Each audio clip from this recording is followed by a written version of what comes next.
আর আপনি যেটা বলেছেন একটি রাজনৈতিক দলের নাম বলেছেন, আমরা কোন রাজনৈতিক দলকে বিশেষভাবে কখনো কাউকে সহায়তা করিনি এবং আমাদের দায়িত্বের মধ্যে আমরা কাউকে বিশেষভাবে দেখি না।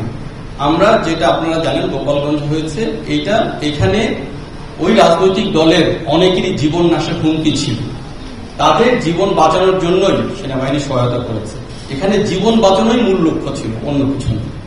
দেখুন, যে কোনো রাজনৈতিক দল কোথায় তাদের সভা সমিতি মিটিং করবে, এটা বেসিক্যালি স্থানীয় প্রশাসন এবং পুলিশের কাছ থেকে ক্লিয়ারেন্স দিতে হবে। এই বিষয়ে স্থানীয় প্রশাসন বা পুলিশ বিষয়টি জানতো।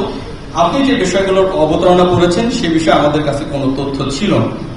আপনার প্রশ্নের পরবর্তী অংশগুলো যদি আমি বলি যে সেখানে প্রাণঘাতী অস্ত্রের ব্যবহার, আসলে তাহলে আপনাকে আমার রুলস অফ এঙ্গেজমেন্ট বিষয়টাকে বোঝাতে হবে।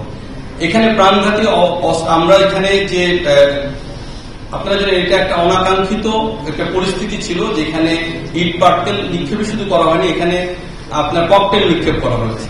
যখন সেখানে আপনার জীবন নাশের হুমকি ছিল, তখন আত্মরক্ষার্থে আমাদের যে বাহিনীগুলো, আপনার আইন শৃঙ্খলা বাহিনী ছিল, তারা বল প্রয়োগ করেছে, করতে বাধ্য হয়েছে।